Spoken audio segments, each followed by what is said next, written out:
आज हम आपके लिए लेकर आए हैं डीसी मोटर से संबंधित कुछ प्रश्नोत्तरी। बहुत ही महत्वपूर्ण क्वेश्चन है, हर प्रकार की परीक्षा में अक्सर पूछे जाते हैं। शुरू करते हैं। नंबर 1, आर्मेचर कोर को लेमिनेटेड बनाने का कारण है। आर्मेचर कोर जो होती है डीसी मोटर में, उसको लेमिनेटेड क्यों बनाया जाता है, लेमिनेटेड क्यों किया जाता है? उसका मुख्य कारण जो है वो है एडी करंट क्षति के मान को कम करने के लिए, भंवर धारा क्षति है उसके मान को कम करने के लिए उसको लेमिनेटेड किया जाता है। इसका राइट आंसर है जो डी है। नंबर 2, डीसी शंट मोटर का उपयोग नीचे लिखे निम्न प्रयोगों में से किसमें होता है?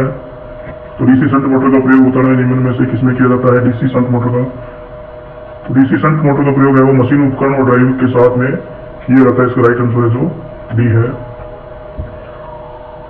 क्योंकि बाकी में हाई टॉर्क चाहिए। नेक्स्ट 3 नंबर, आर्मेचर बना होता है। आर्मेचर जो है वो किसका बना होता है? आर्मेचर है वो आपका सिलिकॉन स्टील का बना होता है। डीसी मोटर का जो आर्मेचर होता है या डीसी मशीन का जो आर्मेचर होता है वो सिलिकॉन स्टील का बना होता है। नेक्स्ट 4 नंबर, डीसी मोटर में बैक ईएमएफ के अनुपातिक है। तो डीसी मोटर में बैक ईएमएफ है वो गति के अनुपातिक है। जैसे जैसे गति बढ़ती है वैसे वैसे आपका बैक ईएमएफ भी बढ़ता है। नंबर 5, किस मोटर की फील्ड वाइंडिंग पतले तार एवं अधिक लपेटों वाली बनाई जाती है? किसी मोटर की जो फील्ड वाइंडिंग है वो पतले तार और अधिक लपेटों की बनाई जाती है। पतले तार और अधिक लपेटों की लिए बनाने के लिए बनाई जाती है वो आपकी शंट मोटर। राइट आंसर है जो बी है, क्योंकि शंट वाइंडिंग जो होती है वो सप्लाई के समानांतर क्रम में जुड़ती है, इसलिए पतले तार और अधिक टर्नों की बनाई जाती है ताकि रेजिस्टेंस वैल्यू उसकी अधिक हो और वो वोल्टेज को सेट कर सके। नेक्स्ट 6 नंबर, फ्लेमिंग के बाएं हाथ के नियम के अनुसार अंगूठा इंकित करेगा। तो अंगूठा किसको दर्शाएगा? फ्लेमिंग के बाएं हाथ के अनुसार। फ्लेमिंग के लेफ्ट हैंड रूल्स का प्रयोग अपने डीसी मोटर के लिए करते हैं, और डीसी मोटर के लिए करते हैं। इसमें पूछ रहा है कि अंगूठा किस चीज को इंडिकेट करेगा?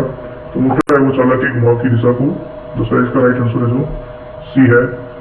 नेक्स्ट, कौन सा नियम डीसी मोटर में कंडक्टर की गति की दिशा पहचान करने के लिए लागू किया जाता है? डीसी मोटर में कंडक्टर की गति, मोशन ऑफ कंडक्टर कौन से नियम से ज्ञात करते हैं मोटर के अंदर, डीसी मोटर के अंदर? उसके लिए अपने काम में लेते हैं फ्लेमिंग के बाएं हाथ का नियम, फ्लेमिंग लेफ्ट हैंड रूल्स। इसका राइट आंसर है बी। नेक्स्ट 8 नंबर, इंटरपोल के कनेक्शन किए जाते हैं। इंटरपोल के कनेक्शन है वो आपके आर्मेचर के श्रेणी क्रम में किए जाते हैं, इसलिए इसका राइट आंसर होगा ए, आर्मेचर के श्रेणी क्रम में। 9 नंबर, लिफ्ट में कौन से मोटर का प्रयोग किया जाता है? तो लिफ्ट के अंदर, क्योंकि लिफ्ट में वेट होता है, स्टार्टिंग में भी वेट होता है, इसलिए लिफ्ट के अंदर जो है डीसी सीरीज मोटर काम में लेंगे। लोड है जो वो आपके लिफ्ट में हमेशा बना रहता है, इसलिए डीसी सीरीज मोटर उसमें काम में लेंगे। इसका राइट आंसर होगा बी। नेक्स्ट, डीसी मोटर का बैक ईएमएफ की गणना करने के लिए सूत्र क्या होगा? तो डीसी मोटर की बैक ईएमएफ की गणना करने के लिए जो सूत्र होगा वो होगा ईबी बराबर B minus I A R A. इसका राइट आंसर होगा सी, ईबी बराबर B minus I A R A. Next 11 number, अक्ष के पारित मोड़ने या मोड़ने वाले बल आघूर्ण को क्या कहा जाता है? उसको टॉर्क कहते हैं। इसका राइट आंसर होगा सी। 12 नंबर, यदि किसी कार्यरत डीसी सीरीज मोटर की field winding, DC series motor है और सीरीज मोटर में सीरीज वाइंडिंग है वो आर्मेचर के श्रेणी क्रम में जुड़ी होती है, इसलिए यदि वो ओपन होगी तो सप्लाई की जो कनेक्टिविटी है, जो कंटिन्यूटी है वो आपकी खत्म हो जाएगी, मोटर आपकी रुक जाएगी। इसका राइट आंसर होगा आपका डी, मोटर रुक जाएगी। 13 नंबर, डीसी 3 पॉइंट स्टार्टर के हैंडल को चालू अवस्था में अपने पास चिपकाए रखने के लिए कौन सी कॉइल काम करेगी? उसके लिए जो कॉइल काम करेगी वो होगी आपकी नो वोल्ट कॉइल, एनवीसी कहते हैं इसको अपने।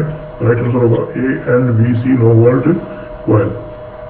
नंबर 14, यदि कोई डीसी शंट मोटर लोड रही, यहाँ पे ये शंट मोटर है, शंट मोटर लोड रहित अवस्था में कार्यरत है और उसकी फील्ड वाइंडिंग ओपन सर्किट हो जाए तो क्या होगा?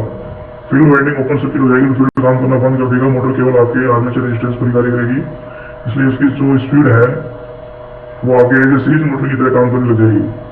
जो डीसी शंट मोटर है उसका यदि फील्ड ओपन हो जाए तो वो एज ए सीरीज मोटर काम करेगी और इसकी स्पीड जो है वो बहुत ज्यादा बढ़ जाएगी, मोटर की घूर्णन गति है वो आपके उच्च हो जाएगी। इसका राइट आंसर होगा बी। नेक्स्ट 15 नंबर, किस कारण से डीसी मोटर की ब्रूस चैटरिंग या हिसिंग तरह की आवाज निकलती है ऑपरेशन के समय? तो ब्रूस में चेटरिंग या हिसिंग की आवाज हम निकलने का कारण क्या है कि ब्रूस पे यदि आपका स्प्रिंग वाल्व सही नहीं है, प्रेशर आपका बराबर नहीं है, उसके कारण आपकी हिसिंग या चेटरिंग की आवाज है जो ब्रूस से निकलती है, इसका राइट आंसर होगा बी, गलत ब्रूस स्प्रिंग वाल्व के कारण। 16 नंबर, किसी मोटर में सन फील्ड को श्रेणी क्रम में संयोजित और आर्मेचर तथा सीरीज फील्ड के समांतर क्रम में संयोजित किया जाता है। किस मोटर में सन फील्ड को श्रेणी क्रम में संयोजित आर्मेचर तथा सीरीज फील्ड के समांतर संयोजित किया जाता है? तो इसमें क्या कह रहा है, ये आर्मेचर और सीरीज फील्ड वाइंडिंग है वो आपके श्रेणी क्रम में जुड़ी हुई है, उसके समानांतर में अपने सन फील्ड जोड़ते हैं, तो उस मोटर का नाम बताना है। उस मोटर का नाम है लॉन्ग सन कंपाउंड मोटर। इसका राइट आंसर होगा A, long shunt compound motor. Next 17 number, compound motor में सबसे कम प्रतिरोध किसका होता है? तो कंपाउंड मोटर में सबसे कम प्रतिरोध है वो आपका आर्मेचर का होता है। इसका राइट आंसर है जो आपका होगा सी। 18 नंबर, दो बिंदुओं स्टार्टर किस प्रकार की मोटर को चालू करने के लिए होता है? तो 2 पॉइंट स्टार्टर का प्रयोग किस प्रकार की मोटर को शुरू करने के लिए, स्टार्ट करने के लिए किया जाता है? तो 2 पॉइंट स्टार्टर का प्रयोग है वो केवल अपने श्रेणी मोटर को स्टार्ट करने के लिए किया जाता है। इसका राइट आंसर होगा सी।